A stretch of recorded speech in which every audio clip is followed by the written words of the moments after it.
Hello and welcome. I'm Peter Beinart, a fellow at the Foundation for Middle East Peace. Welcome to our webinar, Repression in the Shadow of Israel's War on Gaza, Part 2, Israel's Rapid Repression and Criminalization of Palestinian Life in the Wake of October 7th. Some housekeeping. Today is November 21st, 2023. Some housekeeping before we begin. The format for today's webinar will be a discussion between the panelists and myself, ending around 12 p.m. Eastern. It is being recorded and live streamed on Facebook. Greeting to all of those who are joining us on Facebook. We're eager to take audience questions and we'll weave them into our own. Please submit via the Q&A feature at the bottom of your Zoom window, and you can do so at any time throughout the panel. I'll be keeping an eye on the Q&A box and will do my best to weave as many of your questions as possible into the discussion. Also, please keep an eye on the chat box. My colleagues at FMEP will be putting useful links and information in that box throughout the discussion. And finally, please note that we've enabled the closed captioning function so you can read the discussion. To begin, following Hamas's attack on October 7th, and while the international spotlight is on Israel's assault and the ensuing humanitarian crisis in Gaza, Israel's right-wing government has pursued an accelerated agenda of repression. FMEP is holding 2 webinars to examine what the different forms this repression takes. We held the first of these webinars a few days ago with representatives of 5 Israeli human rights organizations. Please go to the FMEP website to listen to that conversation. While waging war on Gaza, the Israeli government has simultaneously moved to criminalize criticism of Israel's war or identification with Palestinians. New legislation, incitement, and arrests are creating a climate of fear and silencing. Palestinian citizens of Israel and Jewish Israelis who advocate for Palestinians face threats, intimidations, and severe restrictions on freedom of speech. 2 of the leading organizations in the fight against government repression are the civil rights organization Adalah and the news organization 972 Magazine. For our webinar today, we are joined by Ghousoon Bisharat, who is a media and communications expert with over 20 years experience in international media and the editor-in-chief of Plus 972 magazine. Plus 972 is an outstanding news source, and their coverage over the past 6 weeks has been courageous and essential. Hassan Jabarin is the founder and general director of Adalah. For almost 30 years, he has litigated scores of landmark constitutional law cases before the Israeli Supreme Court.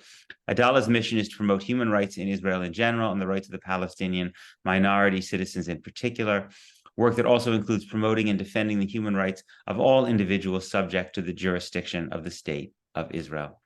So I'm going to start with you, Ghousoon. Will you describe the situation for Palestinian citizens and Jewish citizens of Israel who articulate support for Palestinian rights? What was the situation like today compared to before October 7th, and what's the climate like in Israel? Thank you, Peter, for having me. For both, Palestinians and Jewish citizens opposing the war, calling for an immediate ceasefire, supporting Palestinian rights, expressing pain and solidarity with Gazans, especially civilians in Gaza, and supporting a political solution.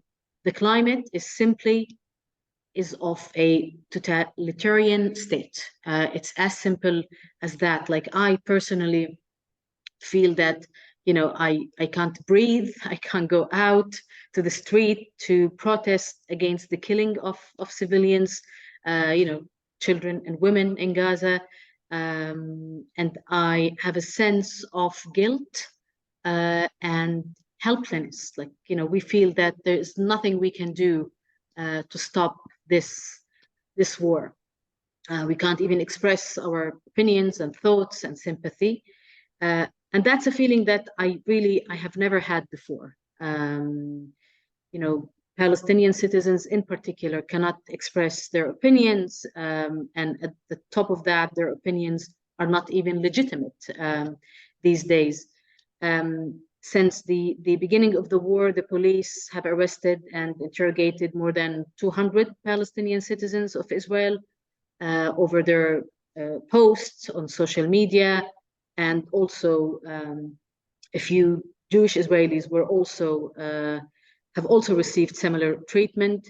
Few Palestinian politicians were also interrogated and detained for a few hours. The overall feeling is that there is a major campaign against the Palestinian citizens. It's coming from the political establishment, police, universities, workplaces, both public and private, and the vast majority of the Israeli media are all fully on board with the right-wing rhetoric and practices. And they're all in support of launching this persecution and oppression campaign. Things were not great before as well. There was political persecution and discrimination and oppression, but now it's at a whole new level, I think. Hassan, what would you add to that? What have you been seeing and experiencing yourself in terms of repression of Palestinian citizens of Israel and also of Jewish Israelis who express support for Palestinian rights or opposition to the war? Hassan, you're just muted. This is not the first. Good evening. Maybe at you, good afternoon. And good evening from Haifa. This is not the first time that we work during emergency situation and we pass emergency situation. But what unique thing, what make this emergency different than the previous ones? Two aspects. First, the acts, the massacres of the 7th of October is very, very harsh one that the Israeli Jewish society didn't have such experience before.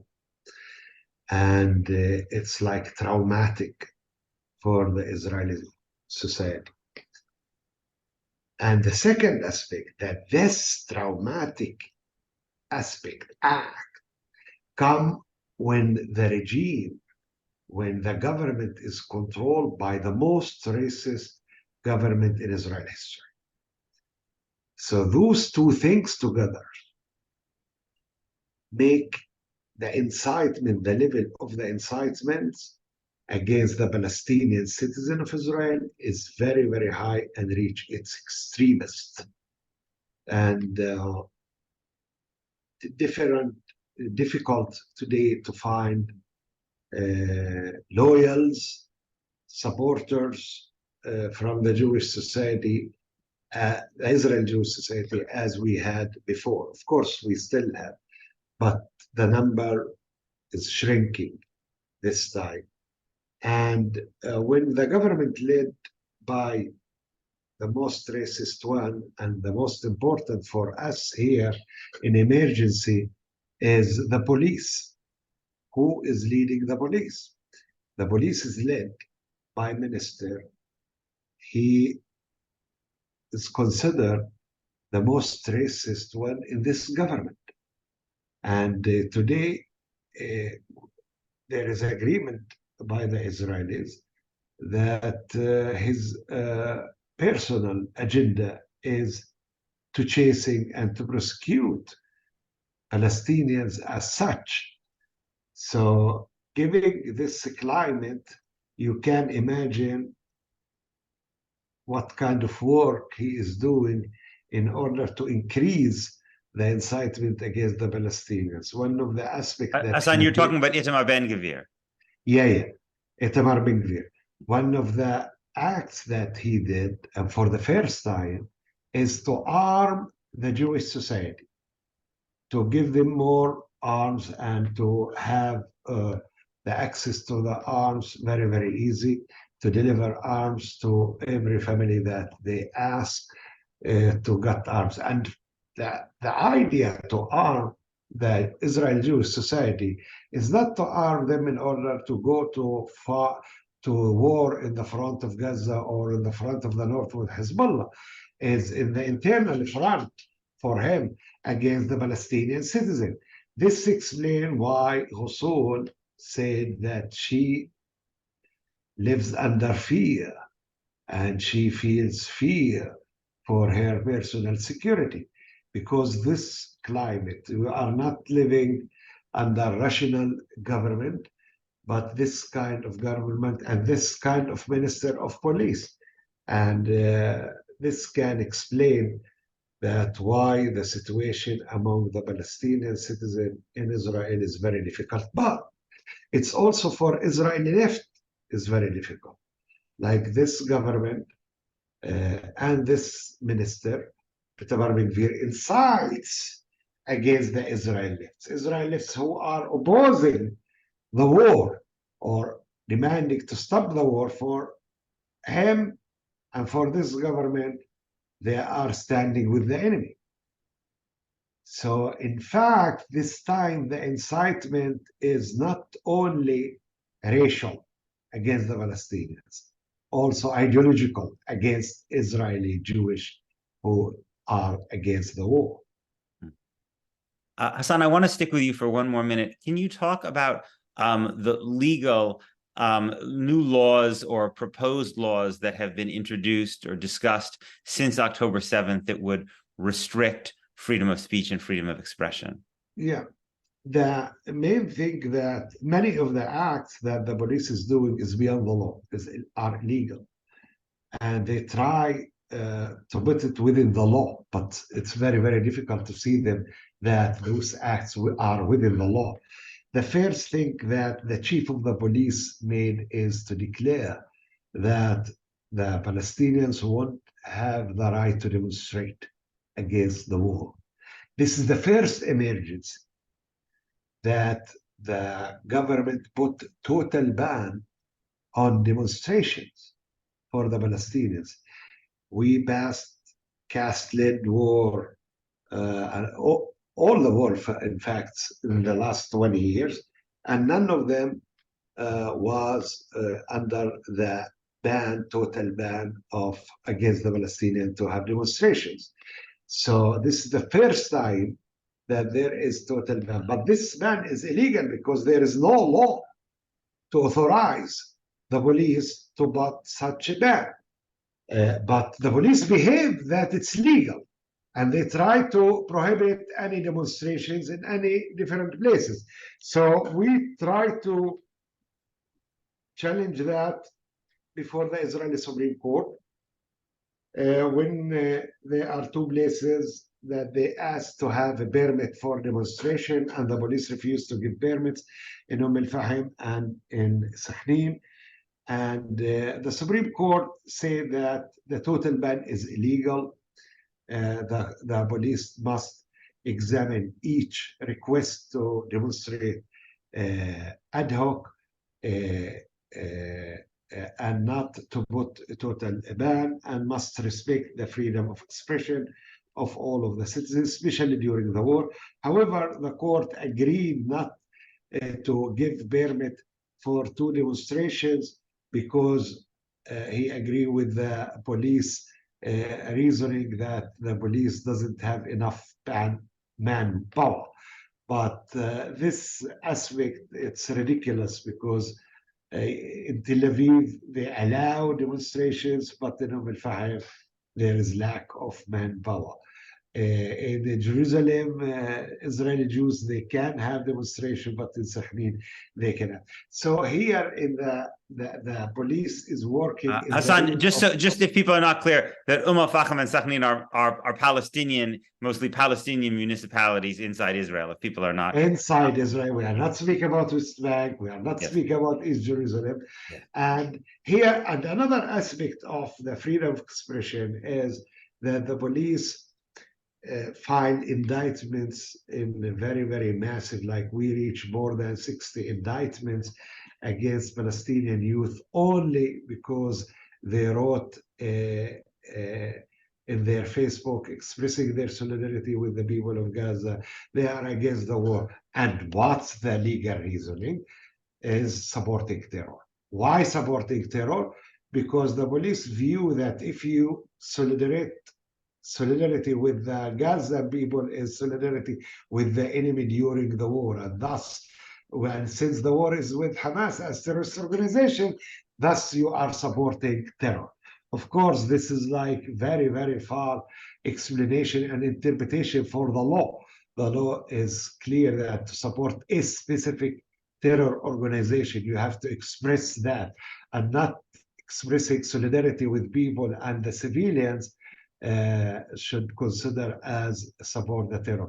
So here and the police succeeding before the court, because also the courts are affected and influenced by the strong Jewish Israeli consensus that support the war and view the Palestinians as fifth column, and agree in somehow with Minister Ben-Gvir now incitements, or the incitement of the government. No, so this is why, like, legally what they are doing is illegal, but they stretch the illegality and try to put it within the law, although it's not illegal. Ghousoon, I wanted to pick up on something that Hassan was saying. He was saying that it's become harder to find Israeli Jewish lawyers who will work for Palestinian clients.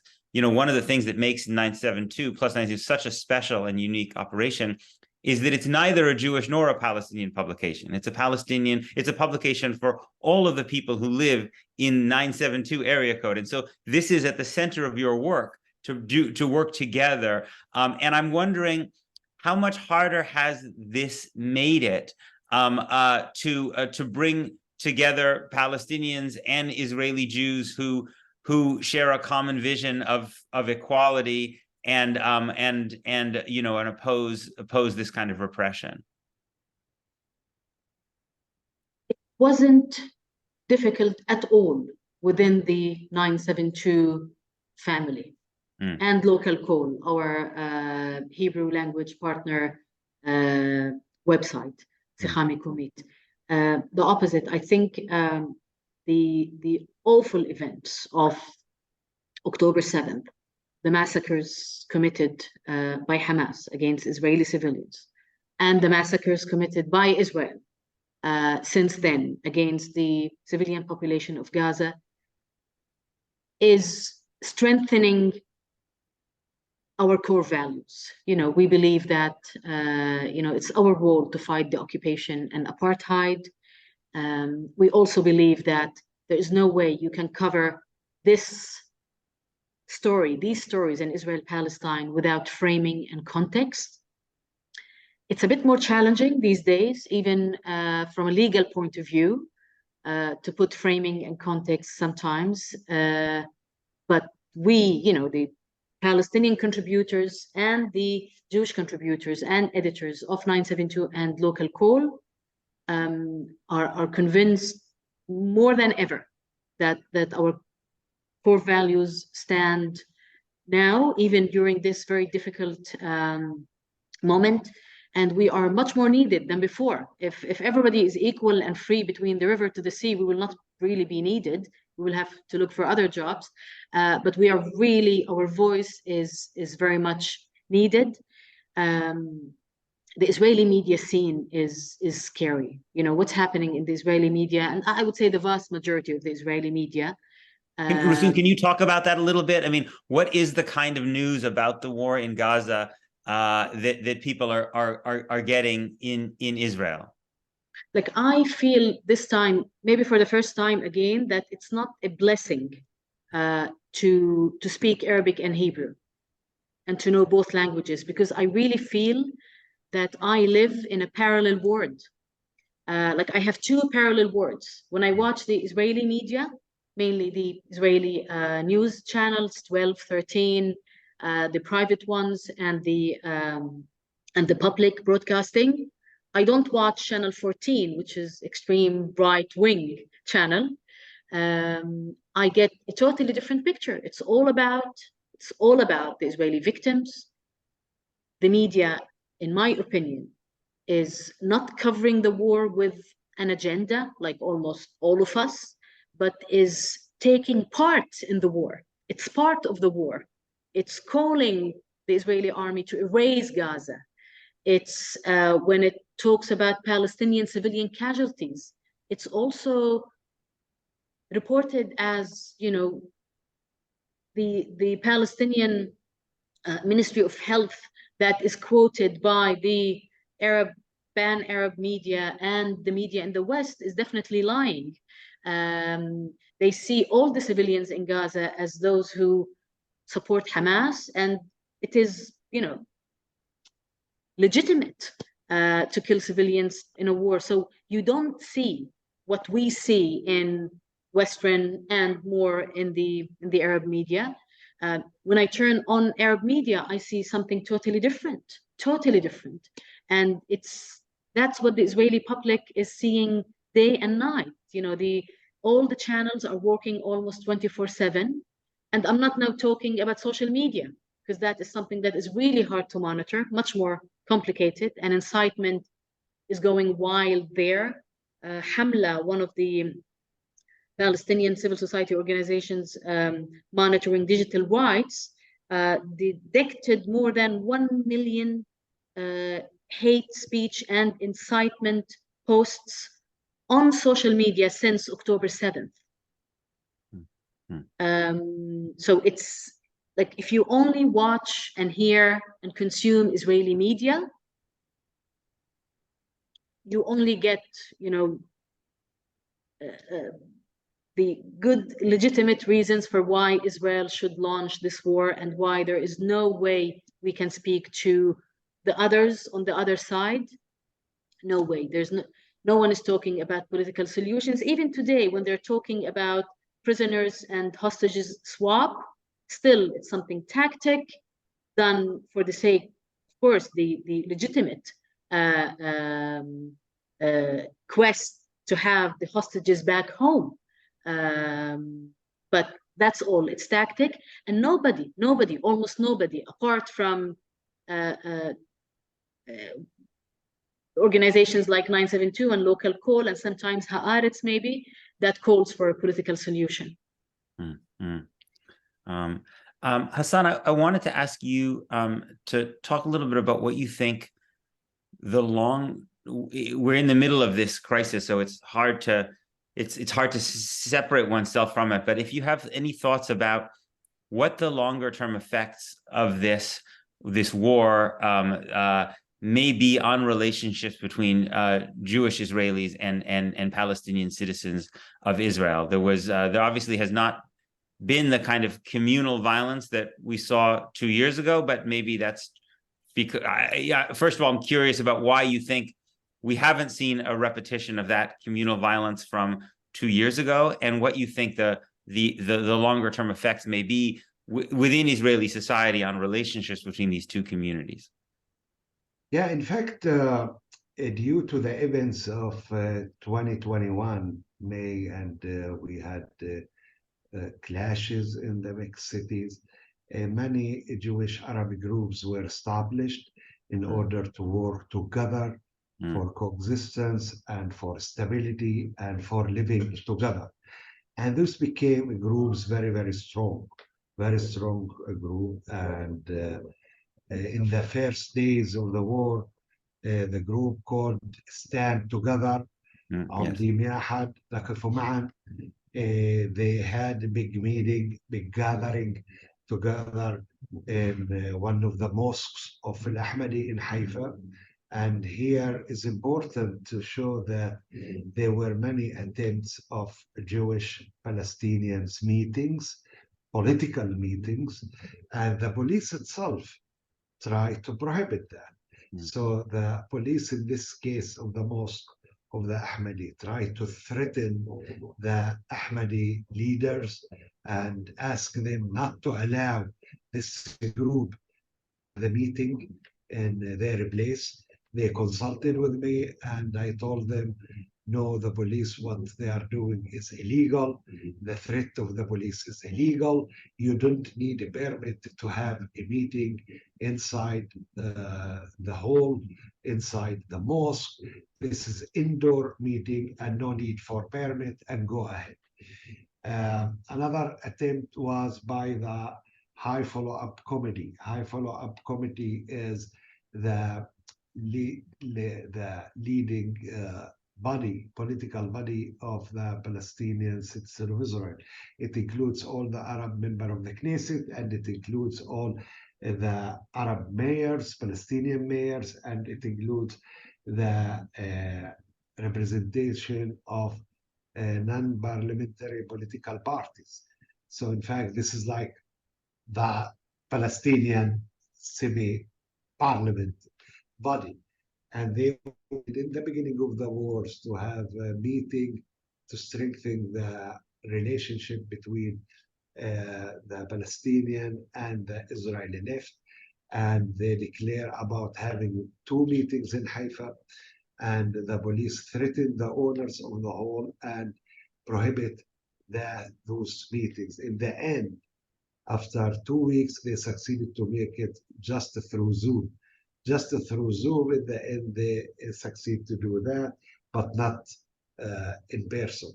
And this shows that the police itself and the government even scared and worried about such meetings, such gathering together. And they don't want such activity together to happen. Now, it was also one demonstration of Hadash in Tel Aviv, that Jewish and Arabs. It was small, just last Saturday. And I should just say, for people to know, the Hadash is the Communist Party, which mostly Palestinian, but also Jewish Communist Party in it. Go ahead. Yeah, and they have a small demonstration in Tel Aviv, but they face the right-wing group there that they started to incite against them and to disturb them. So there are attempts to have those meetings. Today in Adalah, we had a meeting that Jewish professors came and they expressed their willing to help and to volunteer in some of the cases that we work to support students. So you have this, but the other aspect also, that the incitements against the Palestinians by the government is very, very huge. And you have in the media itself, officially, they say, official people, official figures, that using terms, we have to delete Gaza. We have to make for the Palestinians second Nakba. Gaza should express the second Nakba of the Palestinian. There is shouldn't be distinction between combatant and civilians. And when officials and ministers saying that, it's also sending message against the Palestinian citizen of Israel and incite against them. This is why, like, we have many different organized Jewish right-wing group that they are chasing Palestinian workers. They are follow them. If Palestinian wrote anything in the Facebook that the right wing they didn't like, they complain and they name them and shame them, and they say this person with his name or her name and address is terror supporters and against the state. And they sometimes lead to that in many cases that the employee suspend the working of this person or ask them to leave the work. So to this degree we have, so in one hand you have, yes, small group that they are working together, Jewish and Arab, to stabilize the situation, but huge groups of Israel Jewish right wing, they are organized, chasing Palestinians, persecuting them, and harassing them in their private life, and causing for them even not to leave the house sometimes, or to change address in order not to be attacked by extremist Israeli persons. Ghousoon, I wanted to ask you a similar question. Do you have any thoughts about what the impact on the relationship between Palestinian citizens of Israel and Jewish Israelis from this war will be? You're muted. Yeah, maybe silence is the answer, because I really don't have a good answer. I am for the first time, again, lots of things are happening to me for the first time in my life, but I really feel that this place may no longer be, a healthy and secure and safe place for me to raise my children. You know, I am too worried that the guns that were distributed in the last couple of weeks will be used one day. You know, they haven't been used so far. You know, in Haifa at least, I don't feel like that in my neighborhood. I feel insecure now, but I keep wondering, like, when will these weapons be used against us? That is scary. You know, regarding the relationship between the Palestinian community and the Jewish community. Again, it's important to mention that things were not good before, and now they're much more. But still, as Hassan said, you know, we have these pockets of sanity that we need to strengthen. And I think approaching the issue from the angle of human rights first, that this is a place that all its residents, Palestinians and Jews, should live in equality and security, but also trying to present alternatives. I think it's time now for us, for Palestinians and Jews who believe in that this conflict must be solved, and the only solution is a political one. We may not agree on the solution. I'm sure that in this panel we might have 4 opinions, not only 3. But we must present the alternative, and there are lots of platforms, lots of ways to do it, but the future doesn't look rosy. But I think we need to make an effort. Like, we don't have the privilege of giving up. Yeah.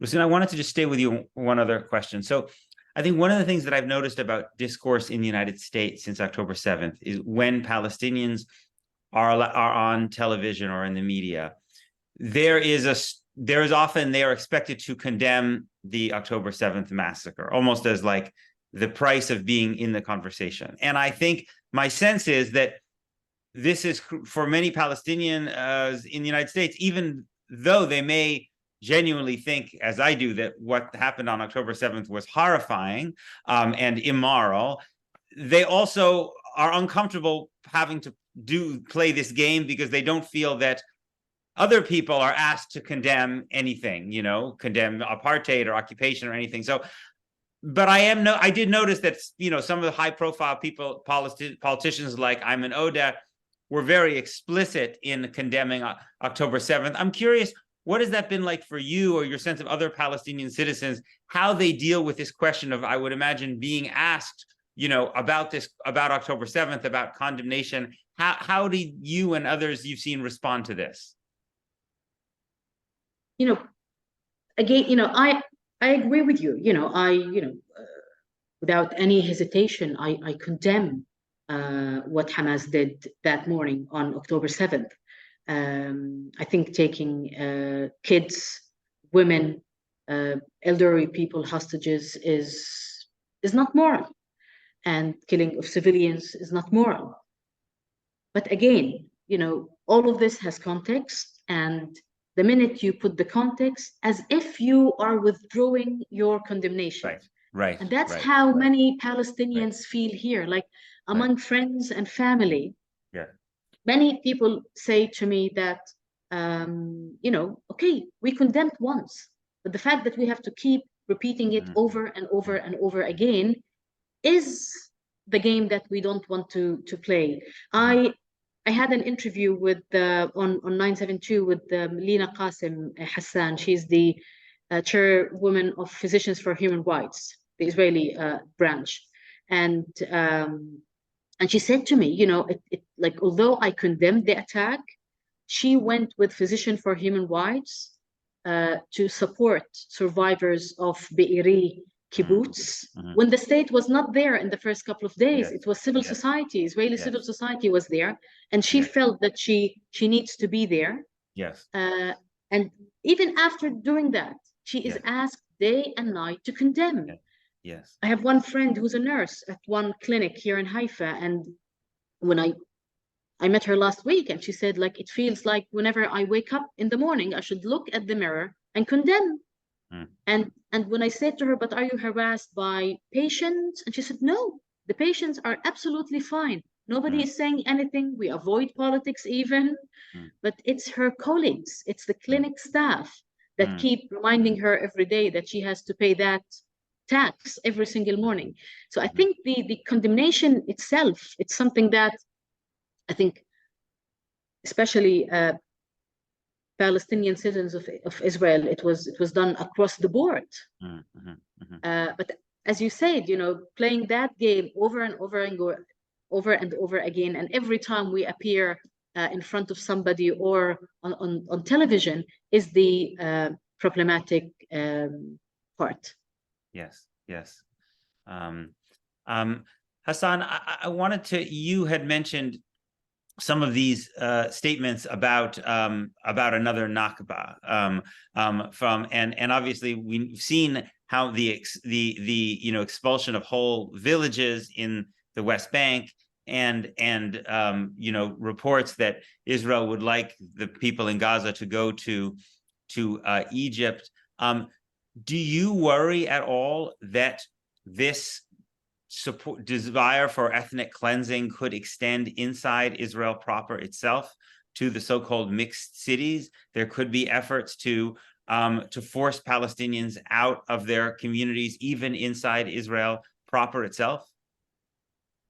Look, it seemed that many things that I thought that won't happen in 21st century, they are happening. I didn't imagine, for example, that Israel will enter Gaza and evacuate and destroy totally the north of Gaza and make it easy in the meaning that the world is quiet about that. The West is not condemning that, if we are speaking about condemnation. And the United States or the State Department is not trying to stop that. And here we have serious attempt of ethnic cleansing of the Palestinians in Gaza. And when you destroy their houses, civilian houses, and we are speaking about houses that they are not part of the militaristic aspect of Hamas. They enter a neighborhood, the IDF enter neighborhood. After they occupy the neighborhood and they clean it from the people, they start with the bulldozer and the tractor to destroy house after house. So in fact, in the minute that you are doing that, you are destroying something that empty from people, that doesn't threaten you, threaten your army. But the only thing that you want to do is revenge, to destroy houses. And if you want to destroy population, you destroy its place, destroy its houses, and you kill them and don't allow them to live there. Today we are speaking about situation that 7 Palestinian kids are killed every 1 hour. Like, this is the rate that we are speaking about.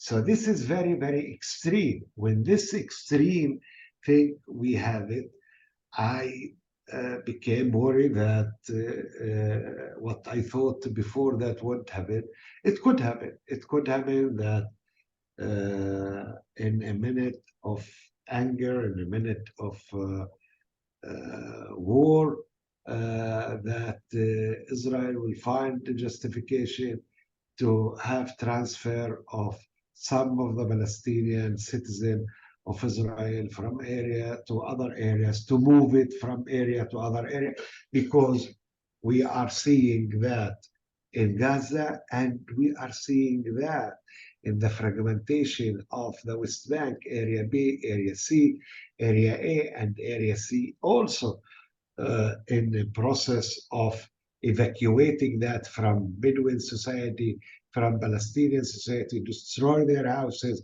and not to give them a permit to build and to let the settlers to occupy.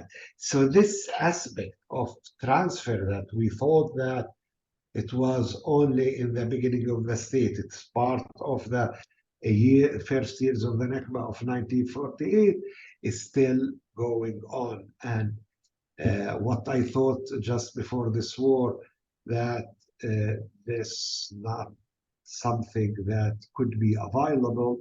It could be. It could be, and we still heavily live in war zone. And in war zones, such our zone, when you have two peoples that they are equal in their demographic aspect. We are not speaking about gap between them 180% of the population and 120. You are speaking about 50% each side occupying this territory, and with small territory. So things of transfer try to minimize the other side became part and continue to be part of the war itself. So unfortunately, I'm disappointed myself. What I thought, my optimism that we passed that time, it seemed that it's not true. And I thought that in 21st century, all the world will stand against second Nakba. And here we have ministers that they are declaring we are going to continue to do second Nakba, and it passed without any critique.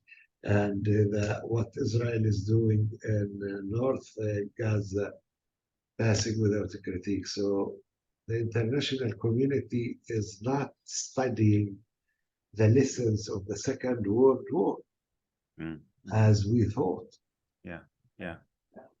Ghousoon, I know that there have been members of the Knesset who have been suspended. I think two members. I think Aida Tuma Suleiman and Ofer Kassif for criticizing the war in Gaza. One of the issues that has always been there in Israel over the years is the question of whether the Palestinian political parties would be allowed to run, since there are often challenges to their ability to run. I wonder what you think the space for Palestinians to continue to participate politically is likely to be in the months and years ahead. The space at large is shrinking, definitely. Freedom of expression, freedom of assembly. Hassan might know a bit more about this because he represented all the political parties that were facing, like there were attempts to outlaw them or to prevent them from participating in the elections. So he may know a bit more than me. But I think when it comes to participation, there is no real threat on the ability to participate. But definitely the opinions expressed and this will be limited. And again, maybe within the Palestinian community in Israel, the discussion will reopen about whether we should play that game, whether we should take part in parliament or not, or have some other ways to participate in the political life and not only in parliament. I think the status of Palestinian politics inside Israel and in general is so fragmented that you will always have political parties that will participate. Even if one or two will be outlawed, there will be some who will participate.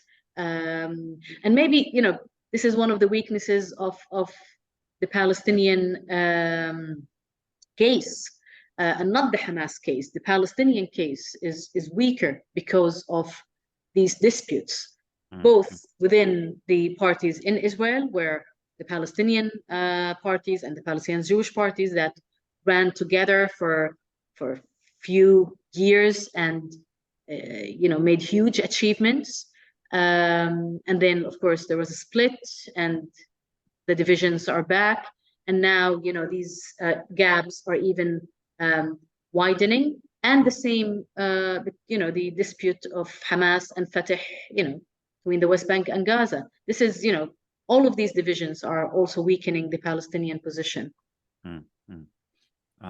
Hassan, I want to add anything about the suspensions of the two members of Knesset and how worried you are that the space for Palestinians to have political parties run in elections and be in the Knesset maybe closing or narrowing?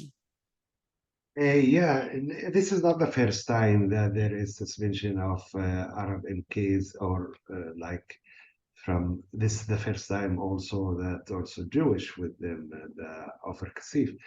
But usually you have this against the Palestinians, a member of the Knesset.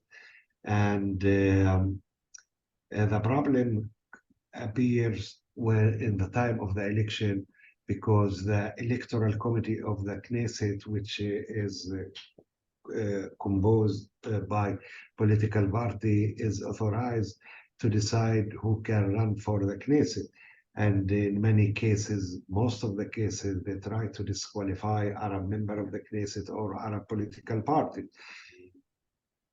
And this became extreme during war. The right wing come and they try to